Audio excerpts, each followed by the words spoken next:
What is up, everybody? Welcome to the Feast, episode 108, the show where you submit replays and I cast them. I'm Delthius. How's it going, everybody? I'm doing good.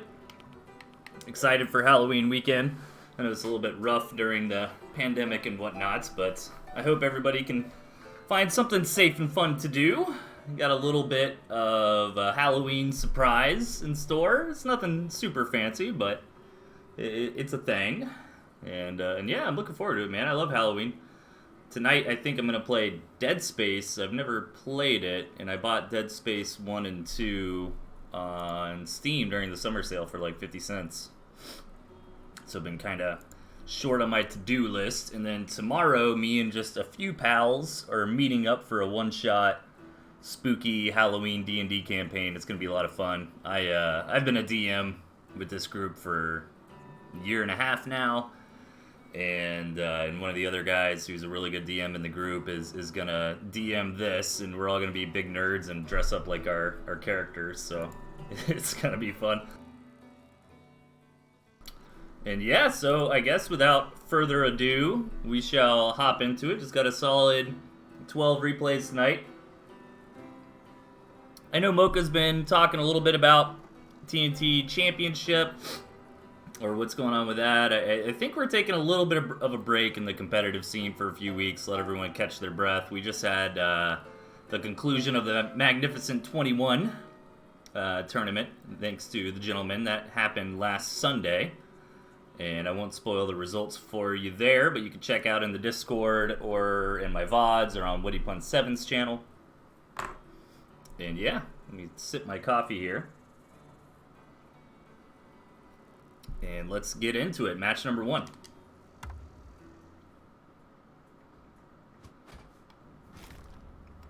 Alright, spawning in the bottom left, we got Premium Bo.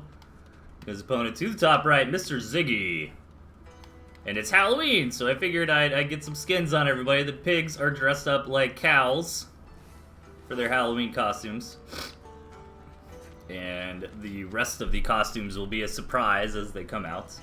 But I think I got every unit skinned. I didn't do the commanders. Maybe I should have.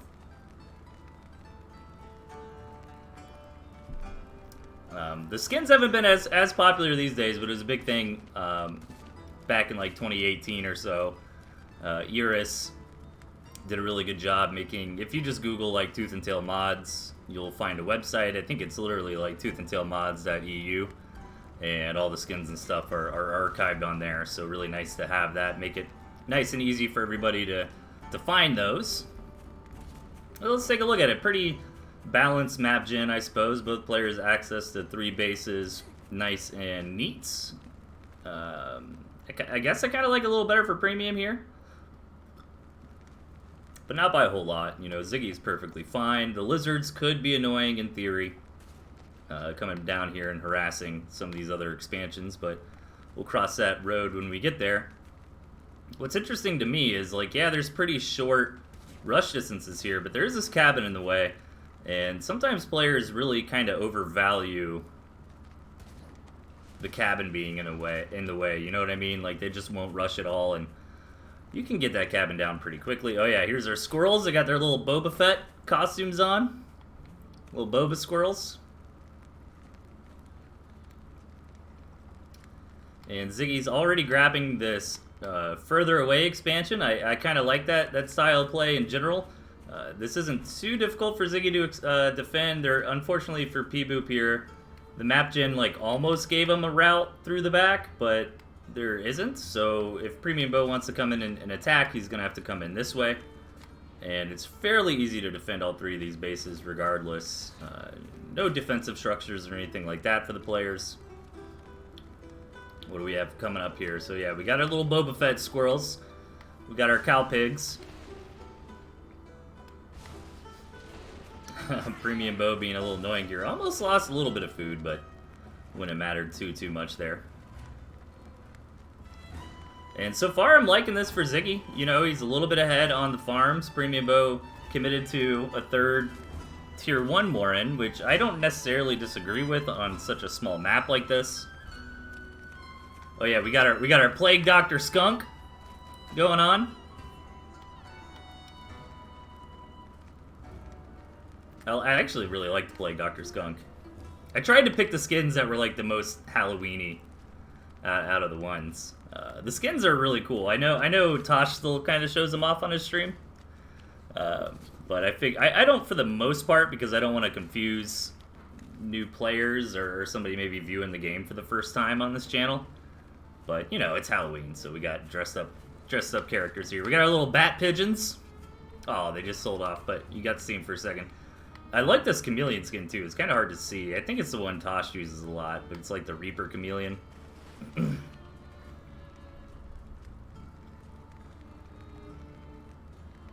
so far, I feel like Ziggy's getting pretty far ahead this game. He's, you know, 5 farms ahead. A couple of those are still building. Premium Bow is catching up, but Premium did commit to faster Tier 2.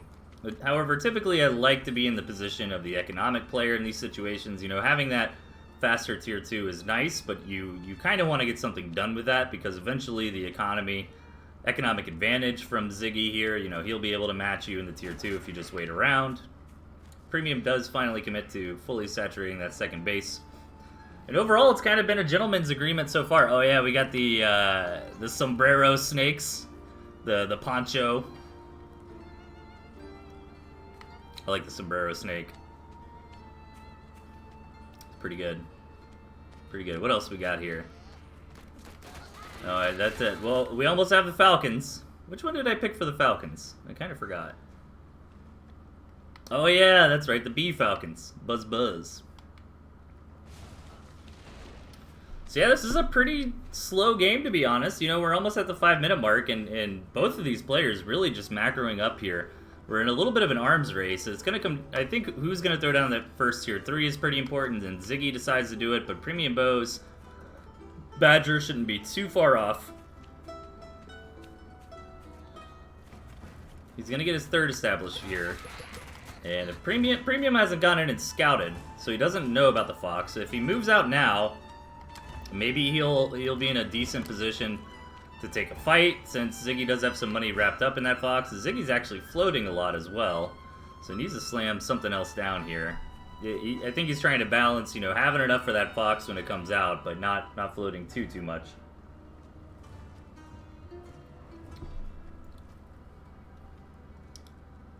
What else? Do we have any more units yet? I'm just trying to look at these skins. I think that's it so far. Yeah, we haven't got to have a good look at the chameleons just yet. And honestly, I don't think a single unit has died this game.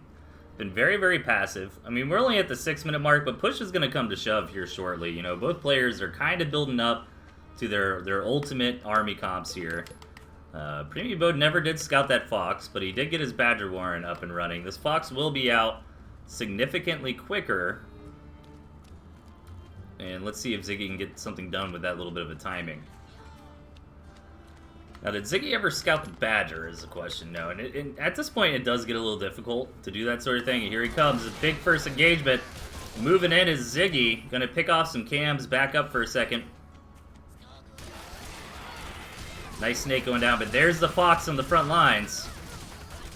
And the Fox is going to be very, very good once these two armies clash and there's not a whole lot left over. That's where the... Oh yeah, the Fox is a raccoon. That's what I did with the Fox. Raccoon costume. It's pretty good. Ooh, actually got a stack of poison on the Fox, but there are pigeons here to heal, so it should be okay. Premium is defending all right, but now is the fun part where both players kind of need to sell some stuff off, unless Ziggy is just going to keep it moving. He does have some momentum here. He's already starting to get some kills. And this is kind of unfortunate timing for Premium Bow. You know, the big engagement started like right before the Badger finished, so now there's no way he's ever going to get the 180 food to pay for it. As you can see, he just has to go home and sell that off. And Ziggy still has his Fox, but it gets a stack of poison on it. Nice job from Premium there. However, there's plenty of pigeons to keep it healed up for now. 2 stacks of poison, though, and it's getting a little bit of healing. It should be okay. And Premium Bow is just hard committing to try to kill that Fox. It's not going to happen. And I think at this point he's just lost too much. Maybe he's got another fight in him there, but I think that fight was just way too cost-effective for Ziggy. So unless he makes a big blunder here, Premium Bow's in bad shape, and he is still continuing to chase. He really wants to get that poison onto the fox, with the pigeons here are really helping to foil that plan. You know, the stack or two of poison is no longer just a death sentence.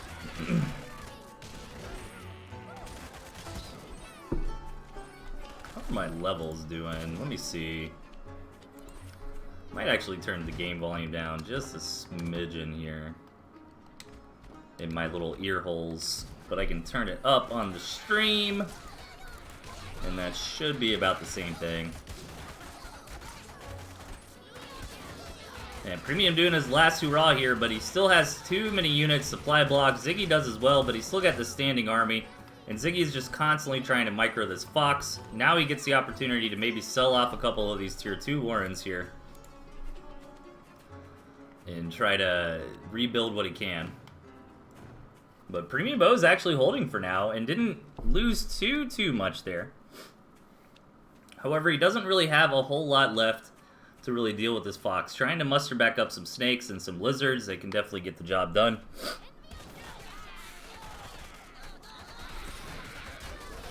But being careful with his commander there with so many poison stacks on it. It's very easy to lose the commander. 7 HP. Really trying to get in here and target down the fox, but I think this is just too much from Ziggy. He's got all the skunks here to help deal with the squirrels, and the fox is nice and protected in the back. And this should be the nail in the coffin. Premium Bow being quite vigilant. Lots of resolve here. Doesn't want to give up. But I think the writing is now on the walls. He's just lost too much at this point. Too many core tier 2 units are left over here for Ziggy. And this fox just getting so much value. More and more snakes coming out. Premium Bow desperately rallying everything here. Hoping maybe if he can get through these tier 2 on the front, he can start to dismantle this army from Ziggy. Doing a good job holding on. I probably would have tapped out, to be honest. But hey, you know, now maybe he's got a chance if he can sell off these snakes. No, he wants to continue with the snakes. I was thinking maybe just committing to, like, Squizzard here. But that one snake is just not enough of a deterrent for the raccoon here. I like the fox eyes, man. The yellow eyes really bring it together.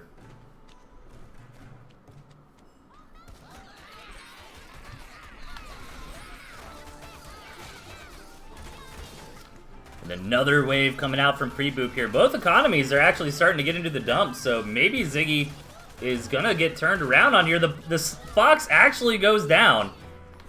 And that is critical for Premium Bow to get back into this game.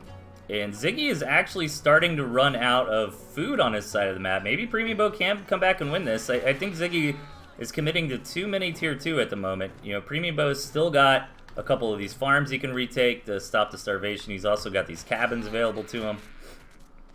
And the clock is ticking for Ziggy. I mean, I guess Ziggy can grab one of these cabins or campfires. That's pretty close to Premium Bow.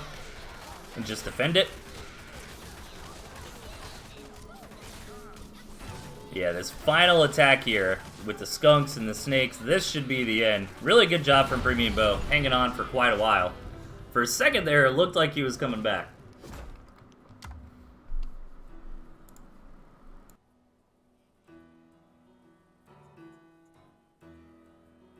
All right. Let's keep her going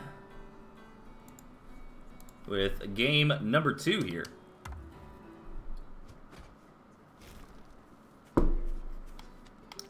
Alright, spawning at the bottom right, we've got this guy. And his opponent up top, Big Pimpin' Tosh. Ooh, Lizard Toad. Pretty cool decks from both sides, to be honest. I love that Cam Falcon Wolf style. I really want to try to make it work. It can just be really difficult for me in the early game against things like skunks. I guess that's where the lizards can come in and help out. But this comp here from Tosh, it seems fairly nicely suited to deal with some fast lizards. You know, you got toads, you got cams, that sort of thing.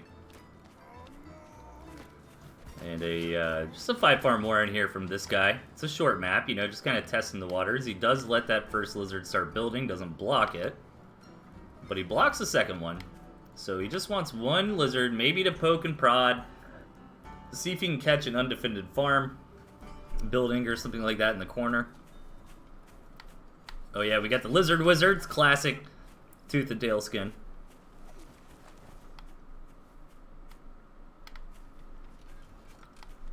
And yeah, I actually like that kind of opening, to be honest. I've been experimenting with that today on the ladder, like going 5-farm Warren, like kind of old school chip style. You know, and sometimes you can force your opponent to overreact. I mean, if they don't react at all, then obviously you can get in there with a couple units, you know, try to pick something off. If they do react, and specifically if they overreact, you can just block the production from that Warren and sneak out a faster farm that way. So I've been kind of having fun with that style. I'm not sure how much that really affects. It'd be interesting to kind of crunch the numbers on that and say, well, if you go 5-farm Warren, you know, blocking production, you know, how much food have you harvested, say, at the 2-minute mark compared to just a straight 8-farm opening into like a double, compared to 5-farm Warren without blocking, with building the 3 lizards. I'd like to see how much that actually affects things. Because a 5-farm Warren opening can be really good in a lot of ways. It can apply some pressure. Obviously, it deals with any kind of mole shenanigans your opponents try to do, just kind of blocks that out completely. And it's also safe against, you know, your opponent selling things after you scout and building up. We got our French toads here. Unfortunately, not a lot of choices for the Toads kids. What is that on his back? Is that supposed to be like a baguette or like a cigarette? Guess it would make sense for the Toad to have like a lit cigarette, right? Run in there and blow up things.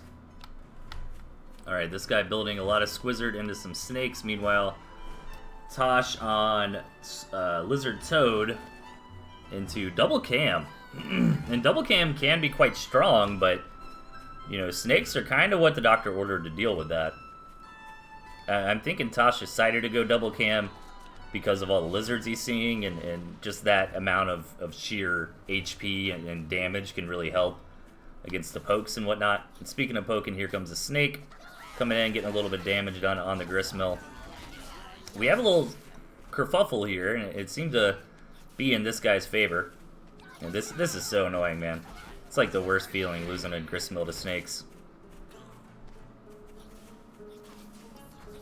Slowly they're adding that damage up more and more, as Tosh is fighting back, but losing quite a few units. So far, this is going very nicely for this guy.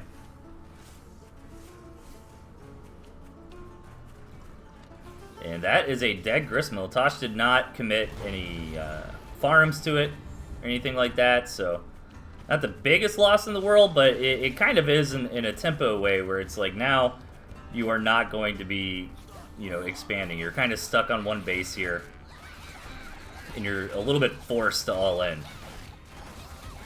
Some of those toads actually blowing up on the gristmill. The gristmill doing a great job tanking a lot of damage, and this looks like curtains here for Tosh. A nice, quick victory here for this guy.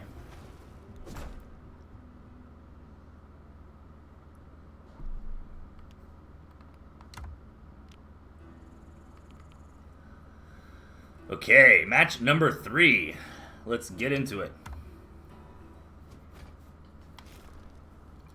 Spawning on the bottom right, we've got the Gentleman and his opponent to the top left, Meek.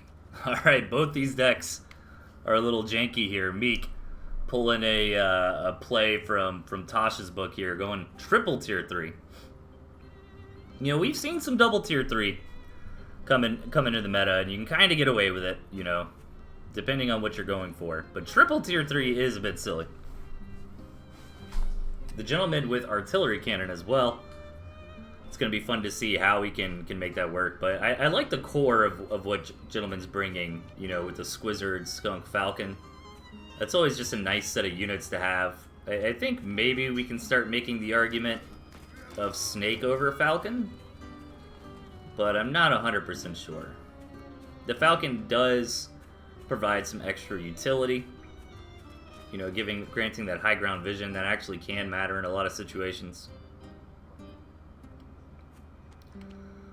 And just a little bit of pre-8 farms more in here. Nothing crazy, though. I mean, this rush distance is so far, you can kind of ignore it on maps like this, but just to be safe, gonna grab that lizard warrant is the gentleman. And this is kind of an interesting map here, you know. I think naturally Gentleman's got the advantage on trying to secure this kind of area. Yeah, and I love taking this mill here. He probably wants to throw down a lot of Squizzard to help bring him into getting down an artillery cannon. And how is Meek going to respond is the question. If Meek throws down a lot of tier 1 Warrens and tries to prevent the Gentleman from ever getting this spot, then this will be very difficult. Or if Meek just says, alright, you know, you want to farm up, takes his own second base, and starts getting it going there, then this will be much easier for the Gentleman to establish the artillery. But I definitely think that's a wrong call, and Meek agrees here. You know, you need to contest this. If Gentleman can set up in this area, he controls every gristmill on the map besides Meek's natural. And that is not a position you want to be in. Alright, Meek getting ready to move out here. Once we start getting in higher numbers, it can get a little weird, like who wins, Squirrel versus Lizard. I still think Lizards have the advantage, but it might come down a little bit to the engagement. Good job from Meek too, kind of backing out to not be shooting the gristmill, but yeah, the Lizards there are going to clean this up. And pretty smart from the Gentleman to commit to the Lizards, knowing that he'll have the advantage in a straight up fight out in the wild like that. But he didn't win super hard. I mean, that definitely was a nice victory for Gent. And it's a bit unfortunate for Meek, since he is running this like triple tier 3 setup, he can't do anything like build some chameleons and really try to reinforce this position in this push. And Gent is taking his time, finally throws down that artillery cannon. I think Meek did see it. Yeah, he knows what the plan is here. And he's still got that Badger on the way.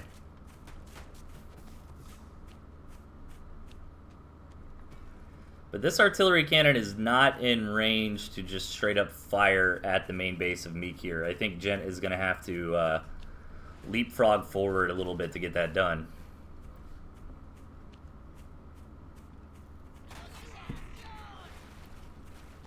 Alright, Meek is posturing. He really needs to come in and break this, but after the Gentleman won that first fight, you know, this is going to be a little difficult to hold.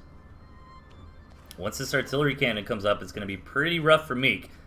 He does have the Badger, and I think you can kind of micro the Badger around the artillery shots, but the Badger alone is not going to do it. You know, if the artillery manages to knock out all the Boba Fett squirrels here, the Badger is going to be in hot water.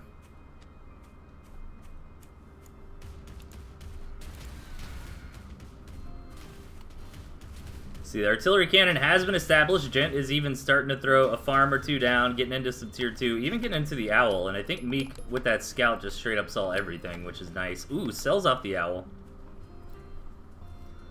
And here is the Badger. Unfortunately for Meek, there's no way around. Like, that kind of would have been cool if there was a little bit of a water path or something. That 5-minute mark is hitting. This is a straight up one base all in. Meek is going to try to get around this artillery, but the range on that is just too far, I feel like. I think Meek just wants to take a big engagement on the main army of the Gentleman and then deal with the artillery cannon after. If he can keep this Badger alive, but it's already getting down pretty low thanks to these Falcons here. 10 HP left, but so many squirrels are left over here for Meek. I think Meek was debating about going all in on that artillery cannon or just backing up, letting the Badger heal. There are no pigeons here, so I'd love to see Meek take advantage of that extra water healing and get that Badger healed up a little bit faster for the follow-up attack. But overall, that went well for Meek, you know, all things considered, you know, fighting underneath the artillery and whatnot. However, the Gentleman does have a little bit of a farm lead here, and that is really big. Now that we've passed the 5-minute mark, I mean, one farm difference is actually huge. It's like 20-25%. And Meek is just going to hang on for now. Maybe start getting up a few farms on the second base. I think he needs to keep applying pressure with this Badger, though. You know, now that the Gentleman knows what's up, knows that it's a Badger, he can start building up these Falcons like he is. I'm just waiting on the Witch Badger to regain some HP here. Put that badger in the water, man. If he put her in the water, it'd be at full HP right now. Alright, here we go. Big engagement from Meek. He needs to be careful with this badger until a couple of those falcons fall down. 4 falcons will delete it like instantly. Trying to keep this rev up, but all the squirrels get decimated by the artillery, by the skunks. And the gentleman is a good spot to counter here, and I don't know if this is going to work anymore for Meek. He's got to sell off a few warrants here, just try to rebuild the squirrels that he can. I wonder if he might have been better off, like, just going for double owl or something rather than badger squirrel, you know? Like, eventually that would start getting through. But maybe that's too slow. Maybe that's what he was thinking. You know, because then it goes from 1 artillery to 2 or 3. Like, the gentleman will just start really ecoing up in that type of situation. And then you get up just a few artillery, and now the mice are kind of negligible, so I'm not sure. Nice catch here from Meek. Gonna grab just one of those falcons. Almost gets the second one, but gentleman pulls it back in time. A couple emergency turrets there to dissuade gentleman from trying to dive in and straight up into game. This is kind of a cool position we're finding ourselves in this game. I kind of like it for the gentleman better. You know, I think gentleman's got enough where he can just keep farming up. He's kind of playing a bit risky here, going so low on the squirrels. But I think it makes sense. You know, the skunk already can deal with that, and the badger going down. That might just be a tap here from Meek. I mean, that was really what was keeping him in the match here. That is it. GG. Nice arty party victory from the gentleman. Okay, let's get into game number 4 here on the Halloween feast. Spawning at the bottom, we've got Bompco rocking that arty. And up in the top right, Raton with Fox Turret Balloon. So double defense coming out from both sides with a tier 3. These are some pretty interesting compositions for sure. Bonk only relying on the snakes in that tier 2 slot, but Snake Owl actually is a pretty sick combo. It scales really, really nicely into the late game. So if Bonk can kind of get there, you know, he's got the squirrels and the moles in the early game. If he can get there to his master Bonk plan and start massing up the owl snake, this will be a nice game for him. However, Raton is pretty aggressive, knows what he's doing with the lizards. It's definitely a bit of a rough spawn for Raton here. Does have a natural, so you can never really complain about that, but getting into a third base will be difficult. Maybe think about taking this 3 and 4 o'clock position. Actually, a pre-8 farm gristmill. You don't see that too often, and meanwhile, Bonk here did get a what looks like a 5 or 6 farm Warren, and Raton actually never scouted it. So Bonk might be able to come in here and get something done with these squirrels, but I think he would have had to move out, like, now. Since Raton sees it, he can build his Warrens, and by the time Bonk's units get over here, it's probably too late.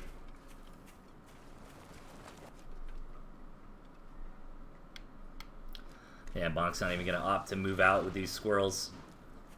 Just a little bit of a threat here. Going to get up to his 8 farms. So overall, I think this early game worked out a bit better for Raton. Starting to get quite defensive, though. Already throwing down 2 turrets. And typically in positions like this, you don't really want to be spending money on defense. And what's nice about turrets is they build so quickly. You know, you can just kind of sell them and build them as you need them, for the most part. Yeah, Raton going to sell those off.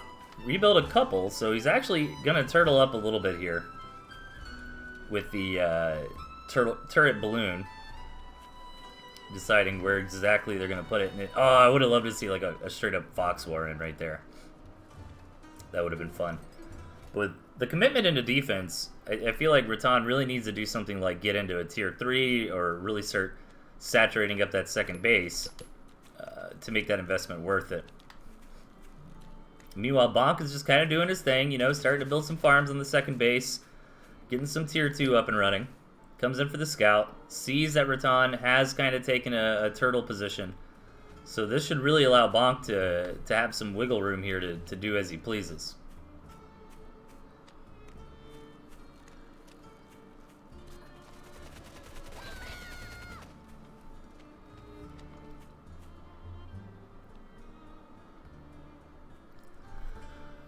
So I'm really kind of waiting to see what the big, like, first move is going to be. Is Bonk going to throw down an artillery? Maybe try to get into some owls here.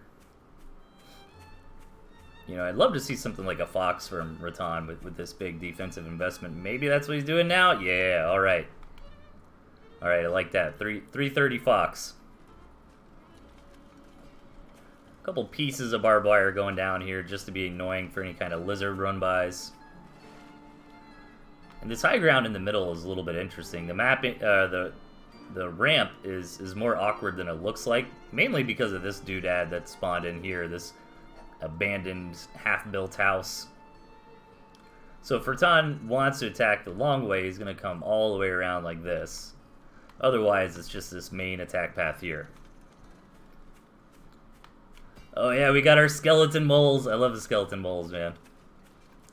Those look pretty good.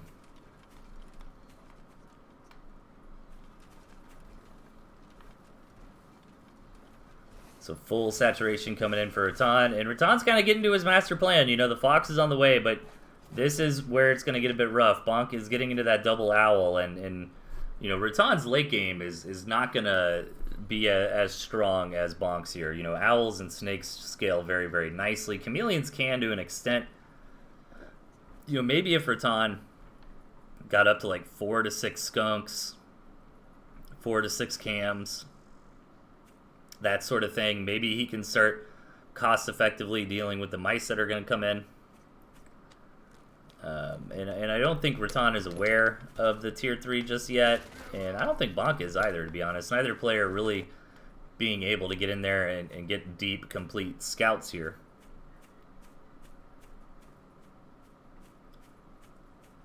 Rattan going to move in for a little bit of fox harassment. Barbed wire is annoying for fox, but it's not the end of the world. You can kind of get through there, get some shots off. But Bonk is getting away with this, you know, double owl on the way. Yeah, we got our Zeppelin owl here with the paratrooper mice. Oh man, look at their little parachutes. Oh dude, I love the parachutes. That is amazing. Here comes that artillery cannon. Rattan is going to take this as the opportunity to move in, but we got double owl here. This is going to be difficult for Rattan to take cost effectively. These cam skunk, though, should be able to kind of deal with this, but he needs larger numbers, and he is getting there. He's building up to 6 cams and 4 skunks. He's pushing forward. Bonk relocating that artillery cannon a little bit to the south. But just the raw value of the free mice here is going to really start... Oh, almost got that skunk back to territory.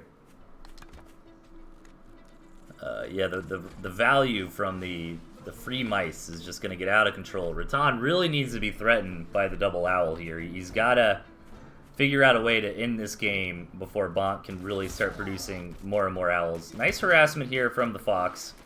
Coming in the backside, getting some pigs. 3 pigs and a couple squirrels. Gonna have to hightail it home, and got some mice chasing. The fox should be fine, though. Now, turrets, actually, if you start massing up these turrets, they can deal with these mice nicely. So I'm trying to give him the old runaround, coming to the other side here, get some bops with the fox, but went a little deep there, gets 1 stack of poison that's going to slow the fox down slightly. Oh man, I'm worried for that fox, but is able to make it home just okay, 4 HP.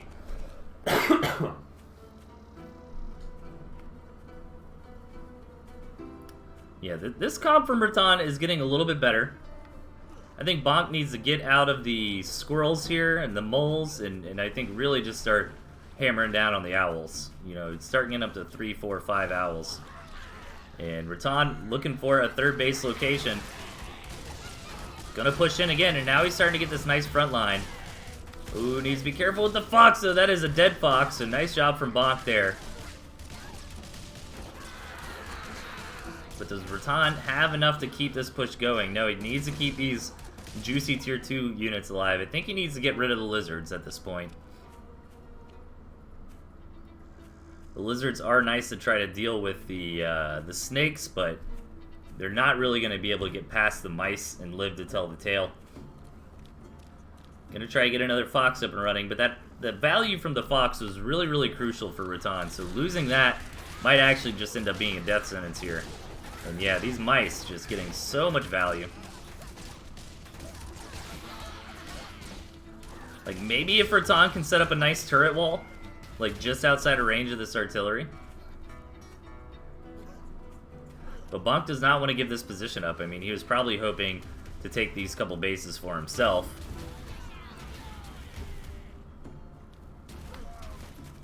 Rattan does scout that third base from Bonk over in the 6 o'clock. Nice scouting here from Rattan. Now he's almost got this Fox back up and running.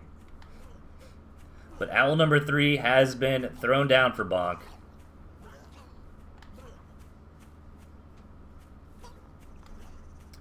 Rattan is really just trying to rebuild over here in the eastern side. Alright, Bonk's got a hell of an army here. Let's see if Rattan can hold all the mice going in. He's just going to back out. I think he could have just hard engaged. Ooh, needs to be careful. That's a dead fox. So much snake poison. And this is just getting better and better for Bonk here. He's going to lose all these little fledgling tier 1 and such. These tier 2 from Rattan, cleaning that up nicely. Actually gets a couple snakes too.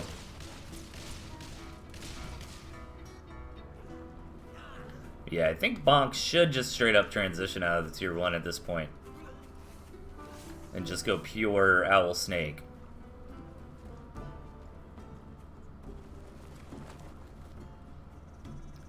Rattan seems pretty broken at this point.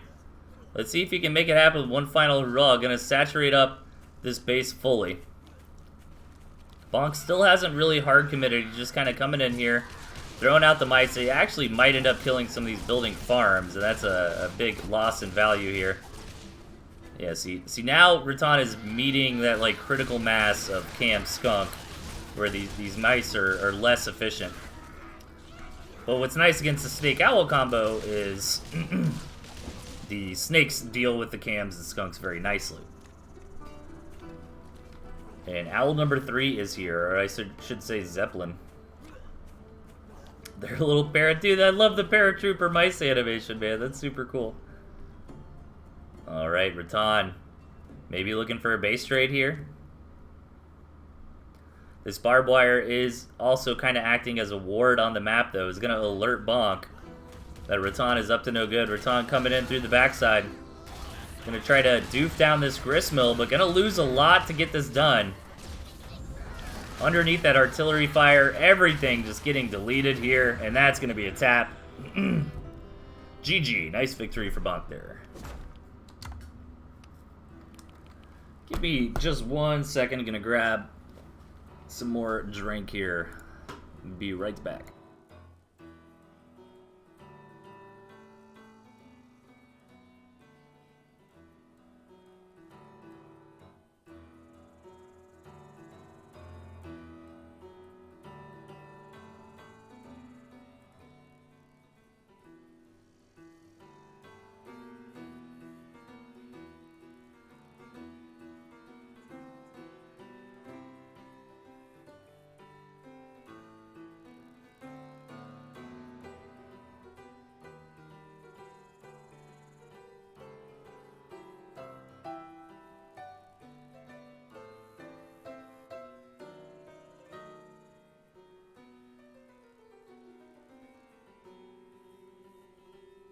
Okay, I am back, and let us get into the next match here. Game number 5.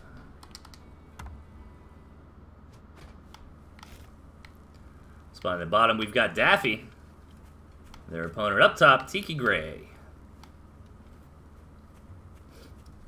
Just lizards here for Tiki. That's pretty interesting. Being a little bit greedy with the deck composition. Trying to fit in 3 tier 2 and a balloon. And an owl.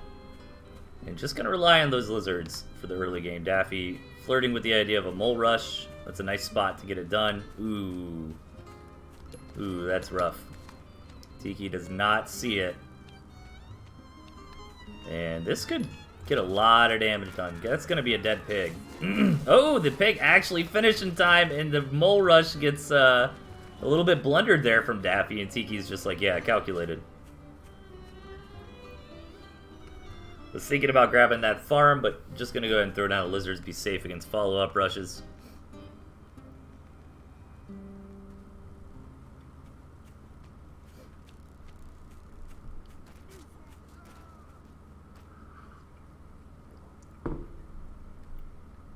Let's see where the game goes from here. Daffy, a little bit of an underdog in this matchup. Tiki Gray, very strong player. So let's see what these two are gonna do this match. It looks like a fairly even map here. There's this fourth base, I guess, for Daffy. I mean, it kind of looks like it could go to either player, but if you look closely at the minimap here, there's not really a route for Tiki Gray to get over to that. But most games don't come down to 4 bases anyways, so probably not going to matter. If you're Tiki Gray, you really can't complain about 3 mills nice and tight up here on the high ground together, especially when you're running things like balloons. You know, a single balloon can defend all of this quite nicely later on.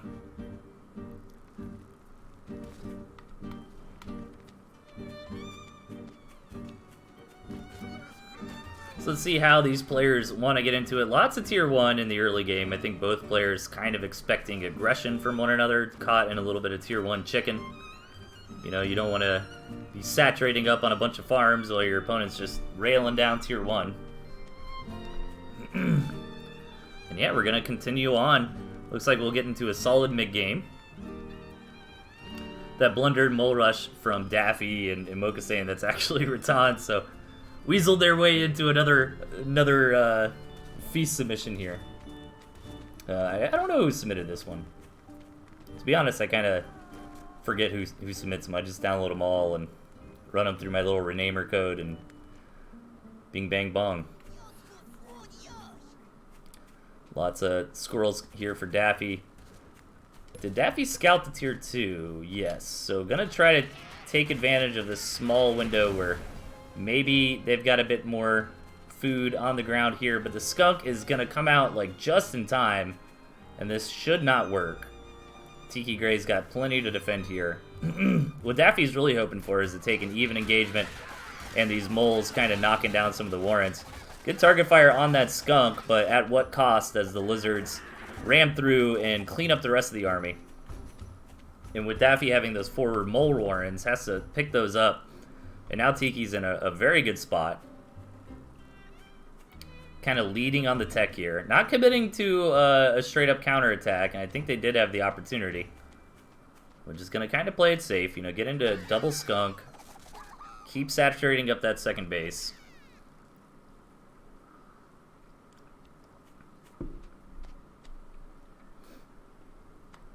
Alright, Tiki Gray. Oh, I love this forward balloon. This is like the perfect spot. Can even grab this campfire, piggyback it up a little bit further later. Wow, going into a lot of tier 2 here.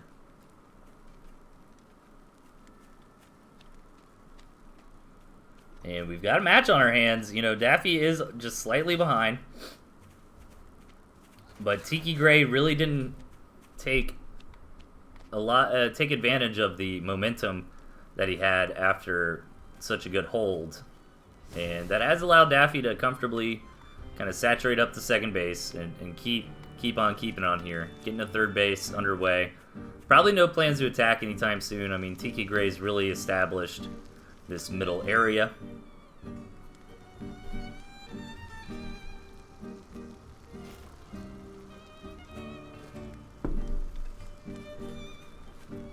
Even going up to double balloon here.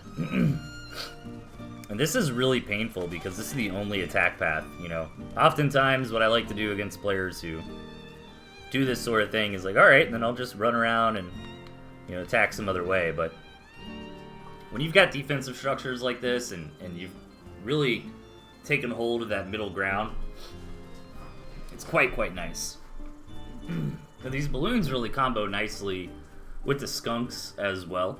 Because the skunks can kind of help you deal with the tier 1, the balloons can snipe down the tier 2. And we got a boar coming in from Daffy. Ooh, Tiki did manage to take this 9 o'clock base.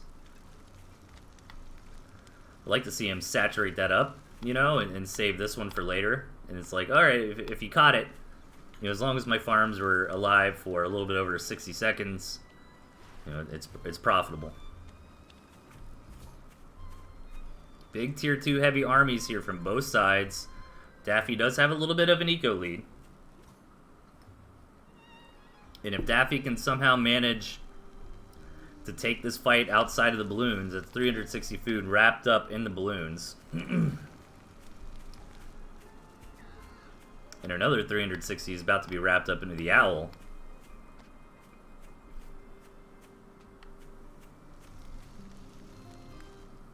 Man, 3 balloons, that is rough. Especially with a boar on the way from Daffy. But Daffy is transitioning into the late game quite nicely. They're really building up to a high Falcon count. Kind of keeping just enough tier 1. You know, 15 is fine. I think you could even argue going a little bit less at this point in the game.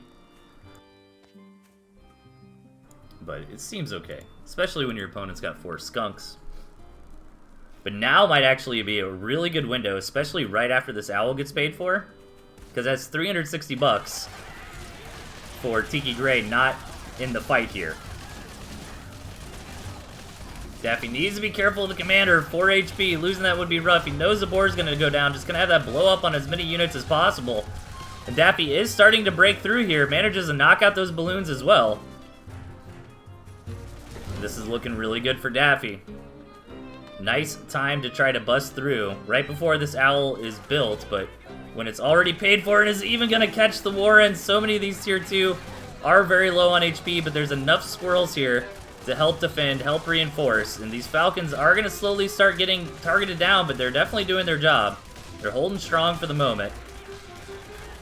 Really, really nice play here from Daffy, getting a lot of damage done, coming in at just the right time to prevent that owl from getting up and running.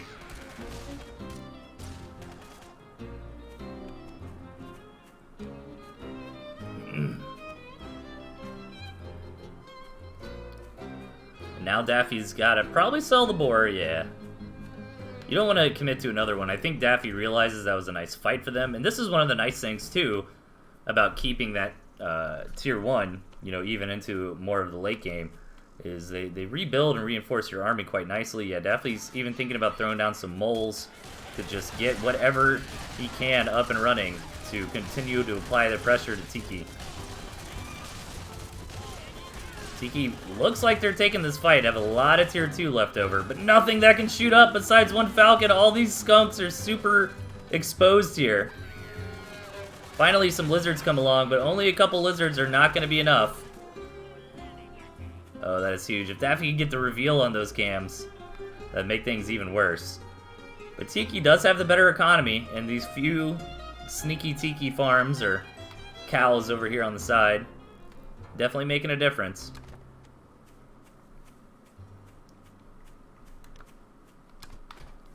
Tiki looking for some action with these lizards. Is going to get busted. Just going to commit to try to kill a couple farms here. Looks like he's only going to get the one, though. And yeah, really can't afford to be losing that right now. This gives Daffy a nice counterattack opportunity. And just so many Falcons here. Or big old bumblebees. Those are more like wasps. Got a hornet's nest here. 10 Falcons.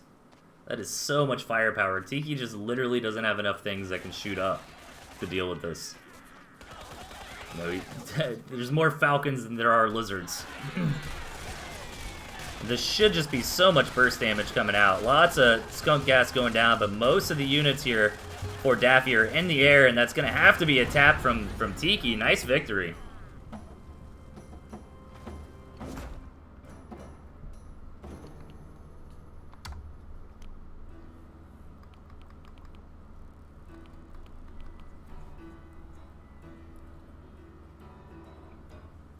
Okay, let's keep it going here. Match number 6. Spine bottom left, we've got Mochaccino. Their opponent up top, Meek. I love this deck for Meek, man. Let's go. Boar, Fox, Turret, Balloon, Ferret. Like, this is just some serious jank. Let's see if Meek can make it work, man. I was experimenting a little bit with Ferrets today on the ladder. I think I started putting the pressure on Kipo, but the ferret turret style, I mean, is just really vulnerable to moles and snakes and stuff. Ferrets are cool, but honestly, I just feel like they're outshined, outclassed by snakes. You know, like snakes just do everything ferrets can do, but better and more things. Like snakes can poke down defenses. They can shoot up. They can poke down mills and warrens and that sort of thing quite nicely. They never miss. So it's hard. It's hard. I like the ferret a lot because it just reminds me, obviously, of like a siege tank. But I kind of feel like snakes are just strictly better. But I also feel like snakes are too strong, so that's a whole nother conversation.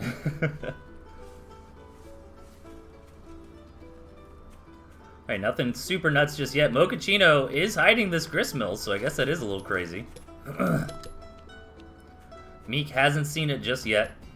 Ooh, look at all this barbed wire coming down. Ooh, this is gonna be painful. Meek still hasn't seen it. And Meek really doesn't have anything to deal with barbed wire here. No moles, no chameleons.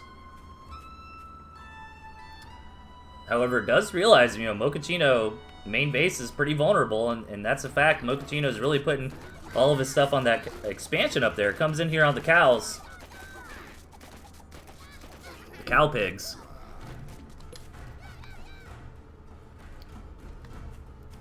Meanwhile, Mochaccino's like, no! My master plan. This is kind of smart. Does Meek even know about this yet? No, he doesn't. He's got to know something crazy's going on. And this is a nice way to deal with crazy stuff. Just building a bunch of tier 1. But losing so many warrens there was really rough. Cleans up all those lizards pretty nicely, however.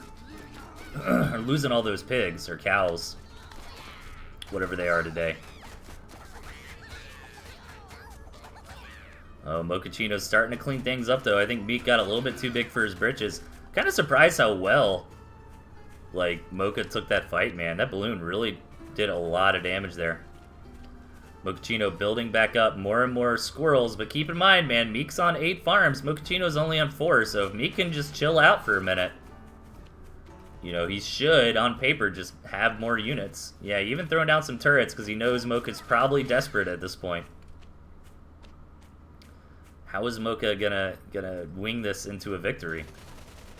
Definitely can't come in anymore, so gonna have to just commit to throwing down some farms, I think. Meanwhile, I love this little base over the side from Meek. I think Meek can safely sell down on turrets now. He's got plenty of lizards here to defend. He just got a nice scope in and could see exactly how many units Mocha has, and Meek is just going to build up a lot of farms here.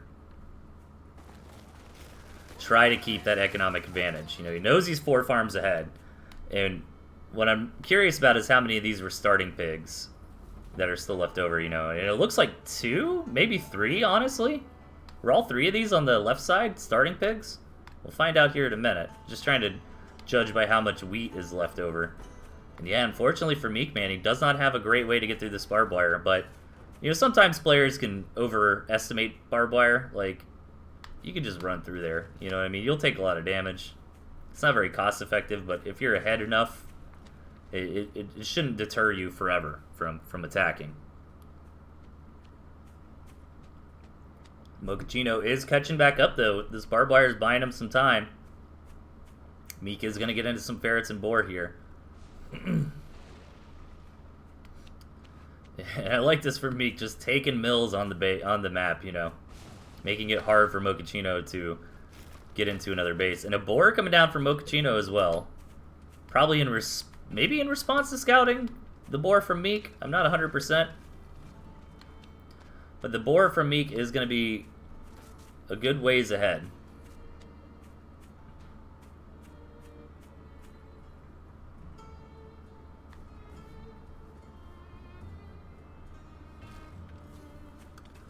And we got some defense off here.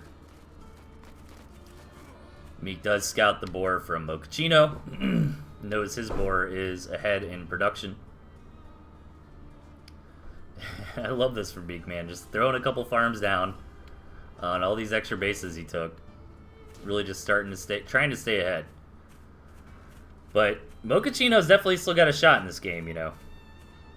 Oh yeah, the headless ferrets. Ah, that's awesome. That explains why their attacks never hits.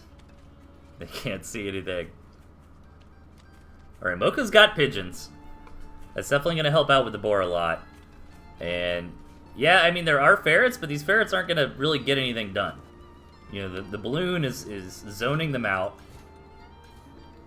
And in the main engagements, they're going to miss a lot of their hits. Here's the big brother boar. Mocha's getting a scout about and seeing just how much of the map Meek is starting to take. However, Mocha's not super far behind in economy. Ooh, he actually built the snakes back here. This is really big. Mocha's going to be able to clean up all of this stuff essentially for free. These lizards for Meek, though, coming in and trying to do something about this. Only 6 lizards. I think if he target fires down, you should be able to clean these up, yeah. Now you can even come down here, knock out this Warren. Ooh, actually moved a lot of units down south, so this might be a chance for Mochaccino to try to get something done. Just trying to poke these turrets down with the boar, trying to be as cost-effective as possible. Realizes all these balloons can knock this boar down very, very quickly. These pigeons really coming in handy here.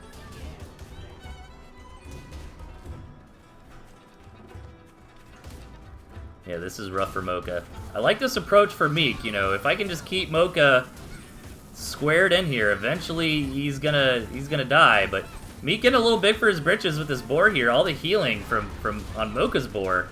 He actually takes that trade quite nicely.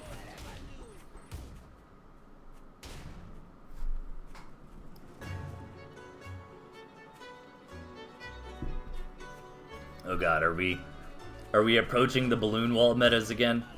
I really hope not. This can be so difficult to deal with.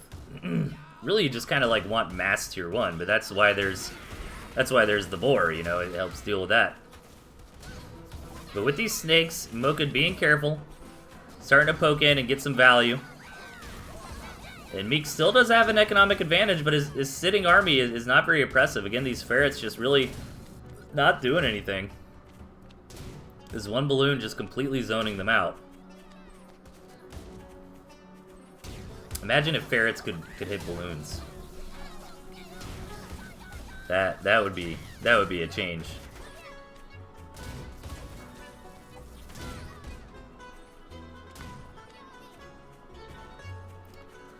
Nah, I don't think. I love ferrets, but I think while snakes can poison buildings, it is really hard to justify taking ferrets over snake. Like, it's been a very, very long time since we've seen a competitive match where ferrets did well. Nice job there taking out the fox. I mean, I guess Mishi did make the ferrets work a little bit in some matches against Tosh. That's kind of like an exception to the rule, you know. And one of the reasons they probably worked is because, you know, ferrets are so not meta that Tosh probably wasn't expecting them. So it's one of those things that can work nicely in, like, a game, in a series, you know? Meek trying to keep that economic advantage. Can Mochaccino actually make it work? It looks like he's saving up some money here. Maybe for another gristmill.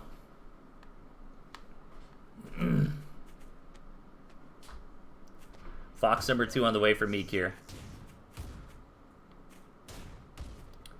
And Mochaccino is just going to be like, you know what? I don't think you can take me in a direct fight, so I'm going to go clean up your other bases. But Meek at the same time is like, fine, I'll just base race you then. But the problem here is that Meek will have to come all the way down to Mocha's base, with Mocha's army in the way, to be able to make that happen. So Mochaccino can come down here, attack this other base of Meek, and also be defending this main from losing the base race. What's up, Tosh, man? Thanks for the raid. Good to see everybody. We are celebrating Halloween here with a bunch of silly tooth and tail skins. We got sombrero snakes, Boba Fett squirrels, bat pigeons, raccoon fox. I actually really like the raccoon fox. It's a pretty good one. Alright, Mochaccino, hoping he's got enough to deal with this. That is a lot of lizards. But Meek is more focused on microing his fox rather than getting on top of the snakes with the lizards there.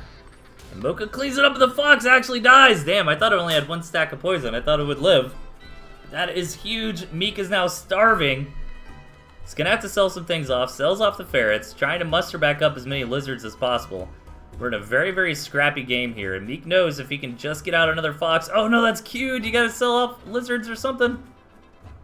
I think selling the fox is the move, but really committing to that fox, and oh, this barbed wire left over is going to deal a lot of damage to lizards. Nice kiting from Mocha trying to run this snake around the barbed wire, but it is going to get cleaned up. However, there's just a few squirrels left here.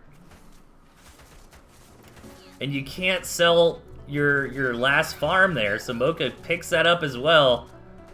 Very, very scrappy game, but it looks like it's coming to an end soon. Meek, oh, Meek gets the fox! Alright, can Meek come back? He's still got the gristmill up. He can sell off one of his lizard warrens and rebuild a farm to stay in this. I think Meek wins from here, right? All he's got to do is sell a warren, rebuild the farm, and I mean, you just can't deal with a fox in low eco situations like this. Damn, man, Mocha is looks like Meek is gonna win. 3 lizards and a fox left over. Gonna come down here with the lizards. Oh no, kill the pig! There you go. Mocha taps out. Very close match there. Nice submission.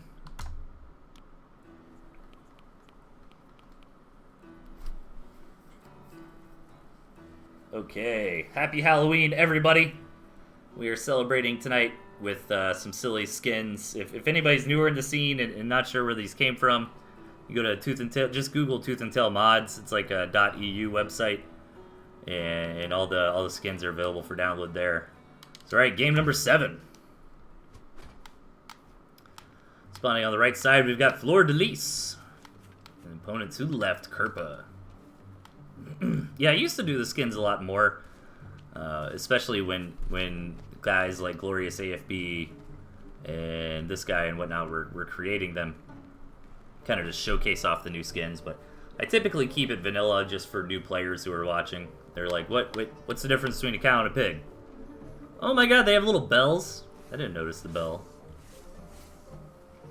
That's cute. They're little khaki pants. A nice big map here. I think I like it better for Kerpa. It's kind of hard to say. It's really going to depend on how they end up splitting the map. I mean, both sides have turrets. Delthius's deck looks pretty interesting to me. Kind of action-packed, you know, in your face, but can rely on that Badger if needed. Pigeon Skunk Badger is always a solid composition. Meanwhile, Kerpa's deck, I mean, is just super tried and true, man. Like if you're like a new player, well, I don't think we recommend defenses to new players, actually, because they tend to overbuild them. But I think something like what Kerpa is running is a great starter deck to utilize. Maybe swap out the turrets for moles or something like that. Pigeons, perhaps.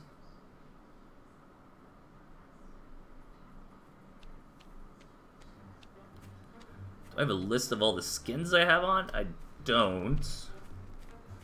I just downloaded one for like each character off the website. We got little Boba Fett squirrels. Oh, you can't see them. There you go. Got cow pigs.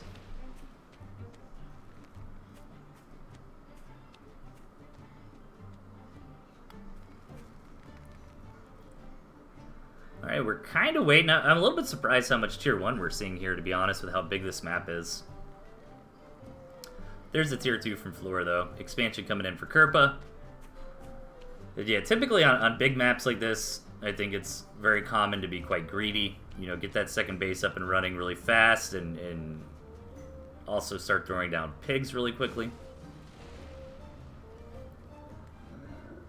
A lot of times in situations like this, ooh, Nice sell there, gonna throw down the Badger. I bet Fleur is a little bit tilted that there's no 1 pixel, 1 tile short from being able to throw that Badger up on the high ground.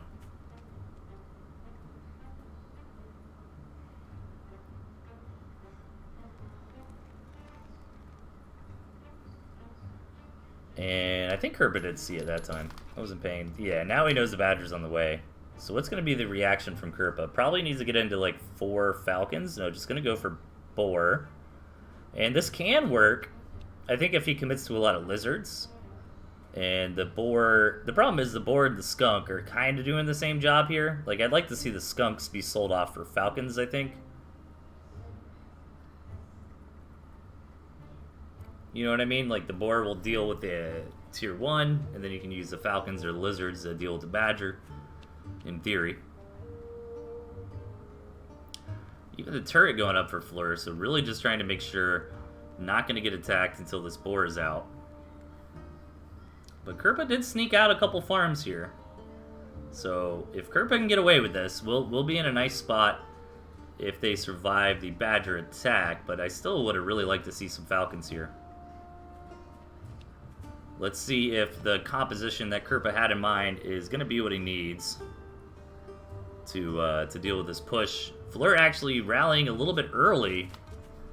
Starting to get some units into position. Needs to wait for that Badger, though. And started working on the Skunk a little bit too late. The Skunks are not going to be ready for this attack. And that kind of puts you in an awkward spot, because it's like, well, if I wait for my Skunks and I'm not quite hitting this timing as tightly as I'd like, I give Kerpa more time to prepare. Yeah, it looks like Kerpa wants to rely on Lizards to try to take out this Badger, which can work. The goal is to knock out all the supporting units for the Badger, and then use the Lizards to get the rest of the job done. And Fleur's already getting some damage in here. Like, honestly, Fleur doesn't even need to hard commit anymore. Already got the second base. But is going to come in here. This Boar getting some work done, but all the Lizards got fried already. And those were the units that Kerpa really needed to deal with this Badger. Ooh, 1 HP on that Boar. Oh my god, does pick up that Skunk. Getting a little bit far forward with this Badger. These Lizards might be able to chase it down, but there are a couple Pigeons here left over. Man, 1 HP on the board, dude. Fleur is still in a good spot, though. Knocking out that second base, especially since the 5-minute mark just hit. So economies are going down into the dumps. Fleur even going to add that extra farm. And this is looking very, very strong for Fleur.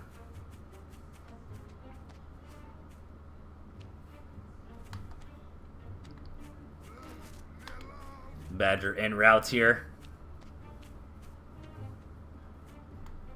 No, Fleur's going to take it home. I think Fleur could have committed to an attack there, but just going to wait. Honestly, I don't hate it, because the longer this goes, probably the better for Fleur at this point, since Kerpa's second base was destroyed. So what Kerpa's got right now is kind of what he's got for the most part, you know. I'm going to try to look and get something done with these Lizards, but it is very risky when you're all in on Lizards like this. You know, if you get caught and you lose all those Lizards, that's basically game. It's less risky when you have like a Squizzard mix, you know, you only have like 6 Lizards or something. Kerpa trying to push the Badger back, but no water, no Pigeons to help heal up this board, taking quite a long time to get back to full HP. And again, Fleur is going to deny this second base. And that's really going to be it for Kerpa, to be honest. I mean, the main base is, yeah, just fallowed out. He's straight up starving now. The boar goes down. There's nothing left here to defend. Kerpa's going to have to tap. Well played. Alright, what game was that? Alright, we're going to hop into number 8 in just a second. Give me like a 1-minute break. I will be right back.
Alright. I am back. Sorry about that. Let's keep it going. We got 5 more tonight, so let's hop into Mishi vs. Heartseed. I'm interested if Heartseed is doing that lizard barbed wire ferret thing they like to do, and sure enough, I called it there. Over on the right-hand side, we've got Mishi. And over on the left, Heartseed. Kind of an interesting way. Mishi is like me, likes to run the fox, likes to run the turret. I'm going for the snake, and I think that is a little bit on because of what I was touching on earlier, where the snake just kind of does what the ferret does, and more and better. So it makes sense, you know, that the snakes can be utilized to poke in, similar to the ferret, but also has a lot of utility elsewhere. What's kind of interesting is the lizard toad from both sides. No squirrels this game, quite surprising. And even moles here for Mishi. You know, moles, of course, have quite a few uses, but a big one can be exploiting various timing windows. If your opponent's being too greedy, you can build a couple moles, help push in there. But I think maybe the big reason Mishi is running the moles here is the deal with barbed wire. Like, Heartseed is quite known to play with barbed wire, but barbed wire has been more and more popular these days. So it is a nice little hedging your bets, you know. And it's kind of an interesting defense. A little bit of an even trade there, I guess. You know, Heartseed did invest a lot into barbed wire. Obviously, just gets to sell it all off. One piece of barbed wire went down. I think the mole lived, but got a little bit damaged. And some lizard, triple lizard coming down from both sides. So already kind of an interesting game here.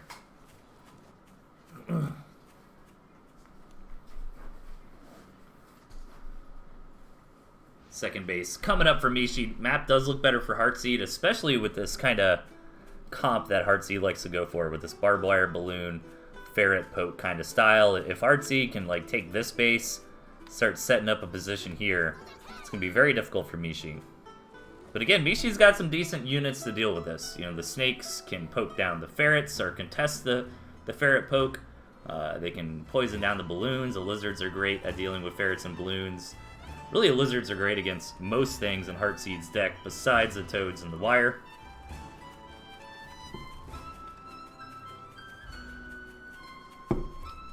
I love that turret positioning, by the way.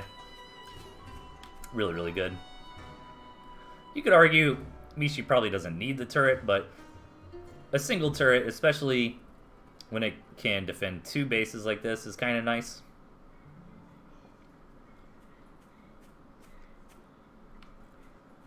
So, lizard toad from both sides. Ferret's on the way for Heartseed. Ooh, taking the sneaky base up top. That kind of interesting. You know, I would kind of expect Heartseed's line of play to be maybe take this base, and then like start slowly creeping up with balloon barbed wire. But actually opts for the hidden base up in the 12 o'clock.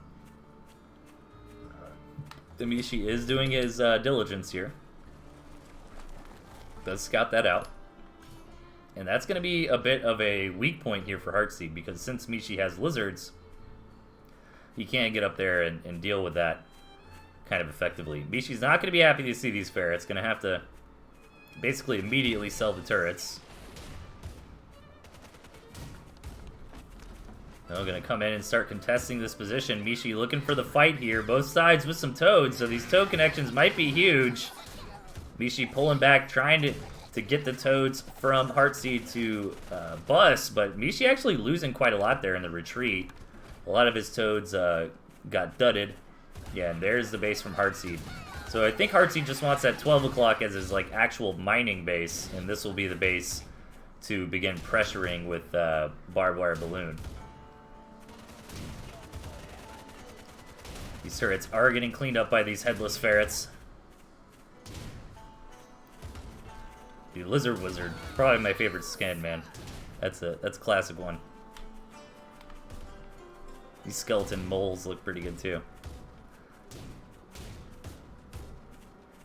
Alright, this ferret shelling is getting pretty annoying here as both armies clash. Toads collapsing everywhere. Mishi actually got rid of his toads. Oh, this balloon granting that high ground vision is huge. This is starting to look bad for Mishi here. Heartseed's got his ferret balloon plan up and running.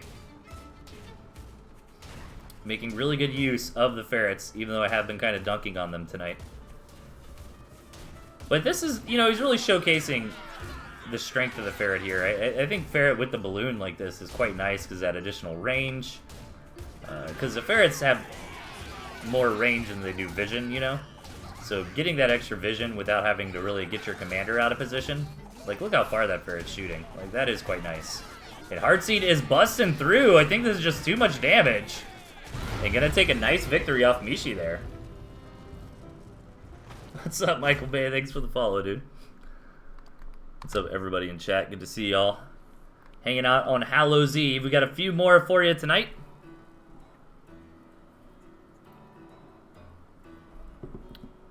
So let's get into it. Match number 9 here.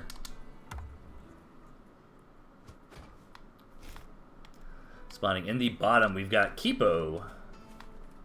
Our opponent to the top left, Rattan.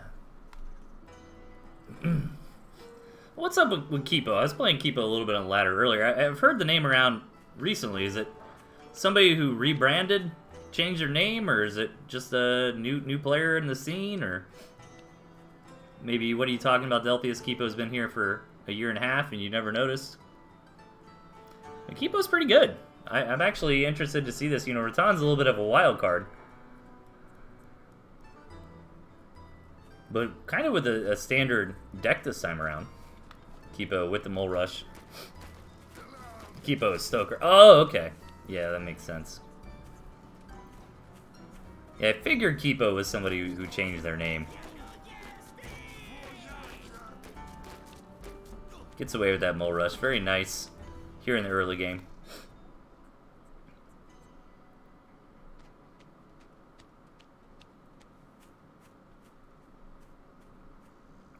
I mean, Stoker's kind of an older name.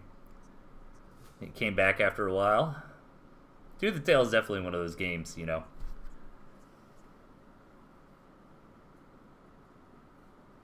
You know, you can take a break, come back. It's still a lot of fun to just get in a couple quick rounds.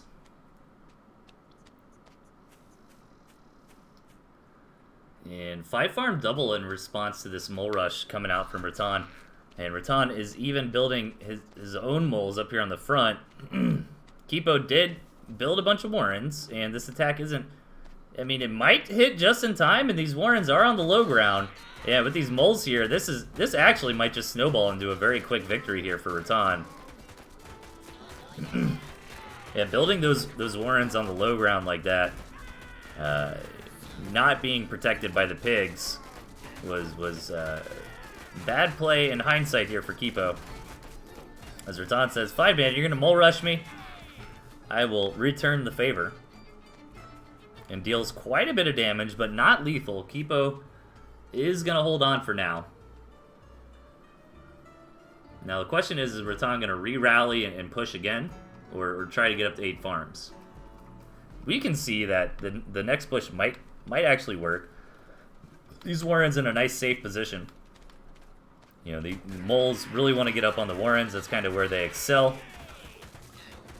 Rattan, though, does bait that fight to happen a little bit away from the safety of the pigs. So many squirrels left over here. Rattan just might actually be busting through with that Warren going down. Kipo only has 1 Warren left. Already losing some pigs here. Yeah, Rattan really just needs to target that Warren. Prevent Kipo from building any more units. Does throw that Warren on the other side, but this is probably too much damage now. Might take another minute or two for the takedown, but, I mean, keep in mind, Rattan isn't on 8 farms. As I say, that goes back and gets to 8 farms.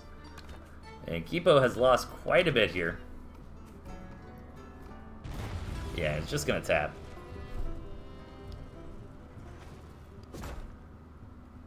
A nice fast one there.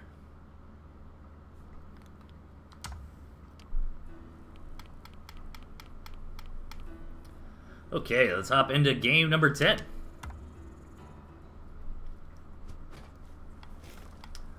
Playing at the bottom, we got Big Pimpin' Tosh. And his opponent to the right, Mr. Ziggy. Yeah, I do like... Alright, Tosh. Tosh is flexing here, man. This is some pure jank, even from Tosh. I mean, just pigeons. Alright, I'm hyped. I'm hyped for this one. Just pigeons here for Tosh. Tier 1. You know, maybe I am coming around a little bit on ferrets. I think I've been a bit too harsh on them tonight. I think there is some merit with, like, barbed wire balloon with ferret. Or even just balloon, to be honest. Like, that balloon ferret combo is really nice and makes a lot of sense. Just in time. Tosh, this is some grade A jank, my friend. Even coming from you, man. I am pretty hyped for this. Meanwhile, Ziggy's got, like, a try-hard deck, you know? Like, honestly, like, that looks like the try-hard comp right now for me. Squirrel Mole, Skunk Falcon, you got the Snake, right? Snake's really good. You got the barbed wire, really cost-effective. And Ziggy is actually up to no good over here. Tosh hasn't seen the proxy yet. But I'm curious what Ziggy's up to. Typically, when you try to do this kind of proxy setup, you want ooh, I don't know about that. Oh, man. Almost. But typically, you want turrets with this, I feel like. Or at the very least, balloons. In an ideal world, balloon and turret. Right? Like, this makes more sense from, like, Tosh's deck, right? Like, ferret, turret, balloon. It's exactly what you want to try to do a cheesy proxy. But this is not going to work for Ziggy. Tosh going to hold this off with some turrets here. Getting that one turret thrown down before the territory got shifted. Making a world of difference here.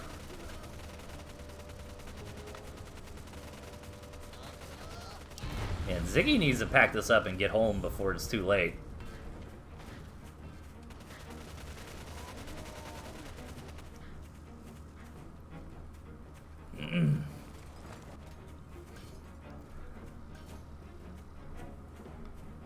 Look at the headless ferret. Oh man, running, the neck wiggling. It's pretty dope. Oh, you know what would be even better for the headless ferret skin? If it shot ferret heads instead of cannonballs. That'd be pretty sick. Yeah, Ziggy needs to just pack this up and get out of here before it's too late.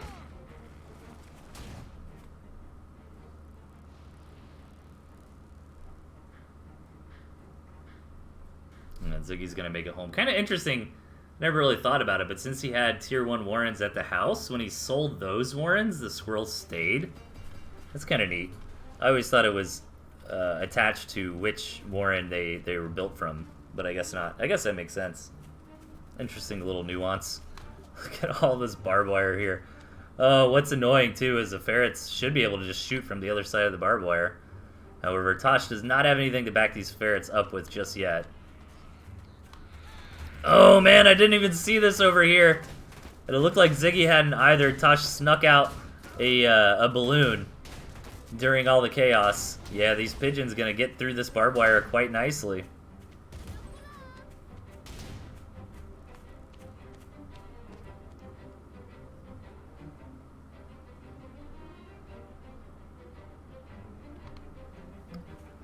Alright, Tosh is just going to macro up a little bit. So many falcons and snakes coming out for Ziggy here, though. That's kind of what you want against Ferret Boar. Going to sell down on some of this wire. Doesn't really need it as much anymore now that he can just utilize the falcons to keep the ferrets at bay. Or whatever other counterattack he was worried about. Alright, Ziggy did see the boar there. And is probably going to feel okay about the comp. Not going to be happy about the second base from Tosh, though, if I'm Ziggy. Probably just like, damn, he's 4 farms ahead of me. And Ziggy really needs to get this mill out of here. And expand. But instead is going to go get the 12 o'clock. Meanwhile, he leaves the house right at the wrong time and lets Tosh come in here, get 2 pigs, almost the 3rd one. Going to try to chase these down with the falcons, but that extra road helping getting those ferrets out alive. Now, Tosh doesn't have anything that can shoot up and move. He's got things that can shoot up, he's got things that can move, but not both of them.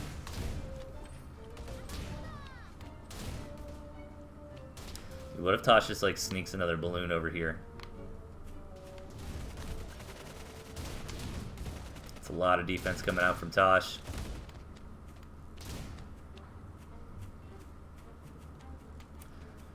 This is weird. I feel for Ziggy. Ooh, losing that snake. Once you get up to 4 ferrets like that, they do get a lot more powerful. That boar not going to do a whole lot. But at the same time, Ziggy can't really push the issue much further than this. You know, he doesn't have quite the comp you need to get into this. I think Ziggy needs a lot of squirrels to kind of soak the fire from those balloons. But that's kind of what the boar is for, from Tosh's point of view. And Tosh doing that classic balloon wall. We've seen a lot of that tonight. Ziggy, like, hiding his units over here. Gonna try to catch Tosh out, and it is gonna work, but I think Tosh is just gonna get the damage in before losing all the ferrets. This doesn't knock Ziggy out. He does have that base up top, but he's got no economy. And all these ferrets are gonna die. Oh, one actually lives. But Tosh is so far ahead. This is a hilarious game, I gotta say.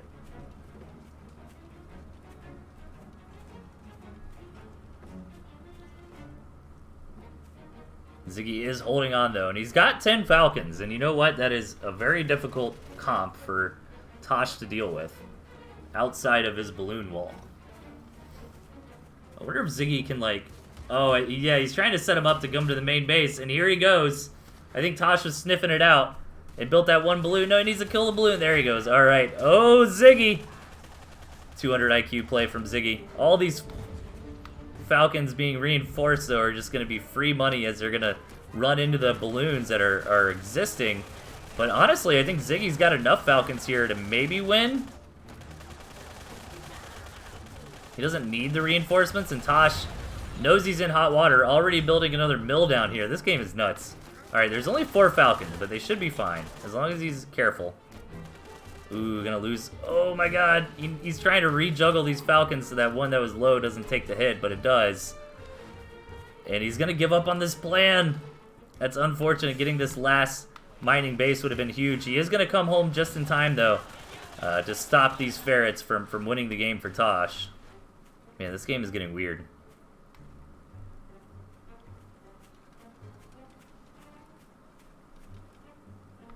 Alright, selling off the last little bit of barbed wire there. Going to sell down on some Falcons. I still think 8 is probably too greedy. Honestly, I think the best move for Ziggy would be to go to just the 4 Falcons he has, sell those other 2 Tier 2 Warrens, and try to build up some farms again. He's going to come into the exposed underbelly of this back base from Tosh. Try to get some beef. And now you can target the mill. No, he's just going to systematically get all of the pigs, but at the same time, Tosh is just running across the map, looking to end it. One of the Falcons did die. And Ziggy's trying to come home. Oh my god. But these headless ferrets will get the job done. Really cool match. I love seeing weird games like that. Weirder, the better. Nice try from Ziggy. He almost figured out how to crack the puzzle there.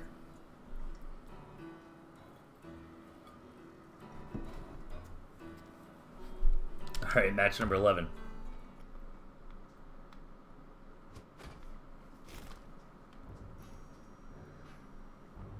Spawning at the bottom, we've got Dazits. And up top, we've got Trinitroglycerina. Or Trini. Let's call him Trini. That's a cute nickname.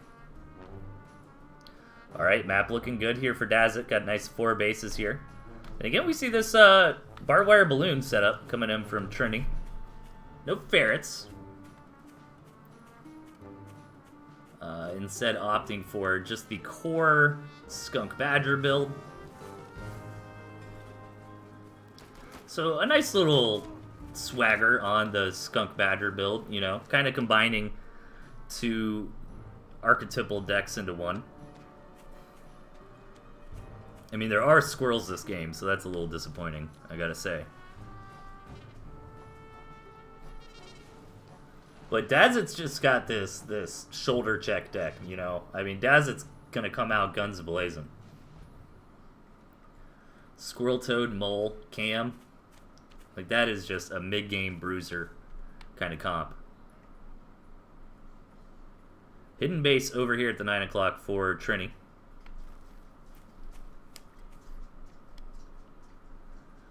Always love to see that kind of thing. You got to really do your diligence to notice that. However, Dazit hasn't actually scouted this part of the map yet, so that makes it much more likely the base will get busted, in my opinion. Because Dazit should eventually make their way over there just to get the lay of the land. But at the same time, they don't really need to. It's not a very relevant part of the map, you know. He knows, alright, this is where Trini will take a second base. And this is my attack path in. Again, we see that turtling up with the barbed wire here. Only a 60 food investment for all that wire. Definitely guaranteed to get value if the opponent tries to attack into it outside of things like Mole Cam. However, Dazit does have Mole Cam, so can very cost effectively deal with that barbed wire if they choose to do so.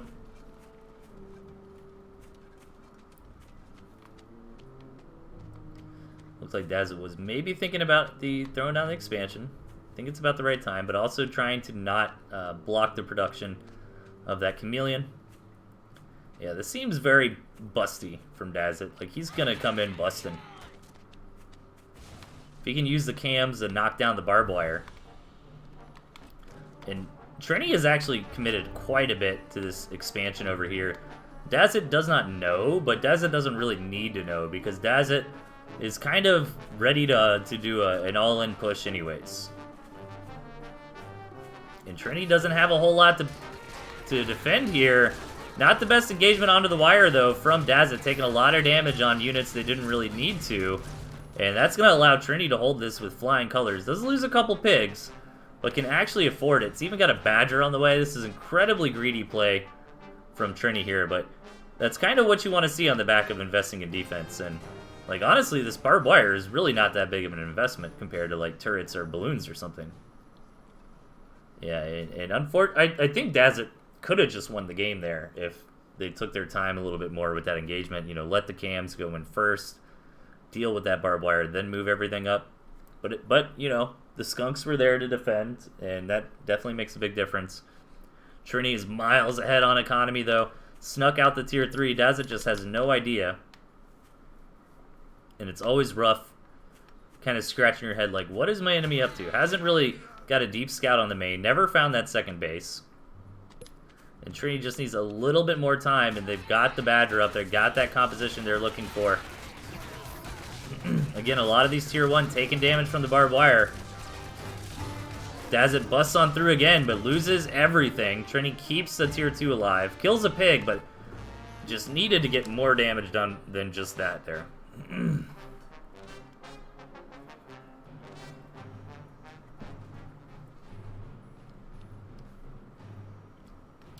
And I think this is going to be curtains, man. Trini's got the badger. I love this, just building up more tier 1 Warrens too. It's super smart when you're about to push. Don't need the barbed wire, but gonna build some just in case. Got a nice little spot to fall back to.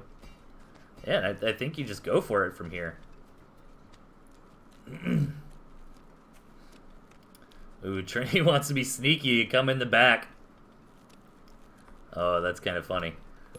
This could lead to a base race scenario, though. I think Trini would be better off attacking Dazit's army head-on. And I don't think it would, yeah, unless Dazit moves out right now. But Trini would probably win that anyways because of the base down here. I just feel like that's giving Dazit the opportunity to win when Dazit just really can't contest this army. And Dazit's going to bust through this barbed wire yet again. But at the same time, getting backdoored into the main expansion here for Dazit. That's already going down. Dazit is going to take this out and probably feel like, hey, I'm winning the game. You know, and then boom, no you are not. For there's another base here in the 9 o'clock position. Dazit starts building that gristmill, but it's just not going to be fast enough. Really good game here from Trini. Nice little turtle behind some barbed wire. Nice decision making, get into that badger. And alright guys, final game of the night. let's get into it.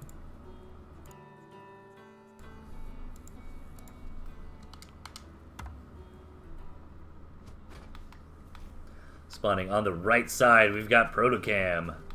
Their opponent to the left, Araloo. I love Araloo's deck, man. Super solid. Falcon Cam is always really nice with the Wolf, and it's just really hard, I think, in this meta to argue with Skunks. You know, Skunks are just so good in a lot of different ways. But Protocam's the fancy one this match. Double tier 3 here. Owl Wolf, not a combo you see super often. And Balloons as well. And Balloons actually a nice pick against Araloo if you can get away with it. I mean, Araloo's really, really sharp on his timings and just knowing, you know, an experienced enough player to know, alright, I can build some moles here, move in, and kill you. But if you can get those Balloons established against Araloo, you know, he is a player who typically likes to build a whole lot of tier 2. And that's where the Balloon really shines. And Protocam's actually got a huge advantage on map gen here, especially with Balloons. I keep hyping up Balloons and watch Protocam not even build them. A little bit of mole shenaniganery here in the early game, but nothing too crazy. These will both just be sold off. Little skeleton moles. Ooh, actually denies the farm, but a little bit of a no harm, no foul situation. Probably a little bit worse for Protocam. I mean, he did lose more money on his mole when he sold it, but at the same time, Araloo did have to sell off the farm, so overall, I think it was, you know, fairly even trade. But yeah, Araloo's only got one base here, number one. And number two, Protocam can build a balloon, like, right here on the edge of this territory. And can both be threatening Araloo's main and defending literally every other mill on this map. There's also really awkward ramping to even attack into Protocam here. You know, you gotta go all the way around the main. Araloo does have Falcons to give him high ground vision. Yeah, even that one balloon right there is just fine. That's actually going to do a good job of denying scouting as well, because Araloo's commander is just going to take so many balloon shots, you know, wading through that water, trying to get in to scout. And I'm curious how Araloo's going to go about trying to dismantle this game here. You see what I mean? He does get in there, but once Protocam gets a few more units, and yeah, just kind of moves them right there, you know, it's going to totally deny any scouting from Araloo. And I love this from Araloo. Really smart response, just going straight up to 8 farm saturation on the second base. Yeah, Araloo realizes I can't scout that way anymore. Gonna have to come in the other side. And Protocam's gonna use this to try to hide that wolf. And he hides it in a very nice spot. I would have even liked to see it just a little bit further out as well, because Araloo might try to dive in for the to scout how many farms are on the second base, and we see the wolf in the process. Araloo just responding with his own wolf. I think what Araloo really needs to do is secure these bottom 2 bases and get out in front of Protocam's wall of balloons before it's just too late. And as you see, Araloo is already on top of that. Ooh, I love this response. Single mole warren. We'll be able to take out that mill. Oh my god, on both of them. That is super annoying. And the mole warren is close enough where these moles just automatically aggro as they get spawned. So easy 120 food pickup here for Protocam, and definitely a super annoying thing for Araloo to have to deal with. Now Protocam can run over here, sell off these mole warrens.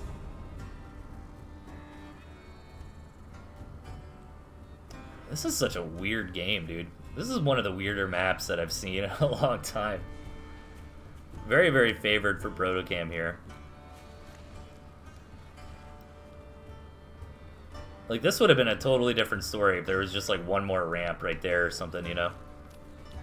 And Protocam's got, like, the exact right kind of deck. Like, Protocam's deck is just so greedy, right? He wants to get up to Owl, Wolf, Falcon, which is a really strong late-game composition, but a lot of maps and in a lot of situations, a deck like Protocams would really bite you in the butt, right? You know, what if your opponent's really being aggressive with like skunk pushes and things like that? You don't have a whole lot of good early game units to try to deal with that. But with this map here, oh yeah, we get to see the pirate wolf.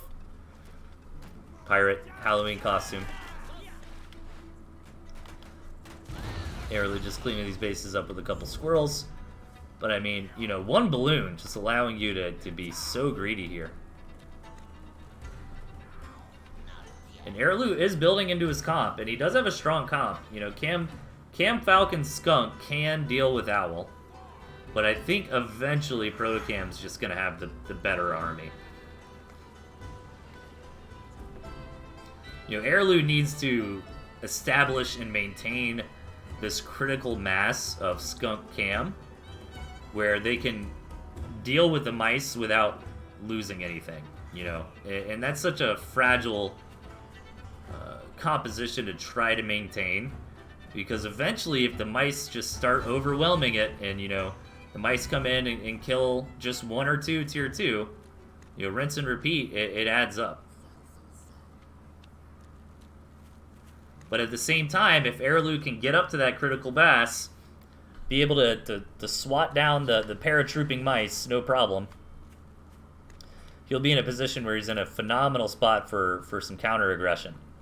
But he does need to be careful, because Protocam is building up so many falcons here, and if Arrowloo goes a little bit too ham on the Cam Skunk, you know, he could be left in situations where it's like, yeah, we dealt with the mice, but now there's just a bunch of falcons, you know, killing my units that can't shoot up. Arrowloo does have an okay amount of squirrels that he's keeping along, and plenty of falcons of his own.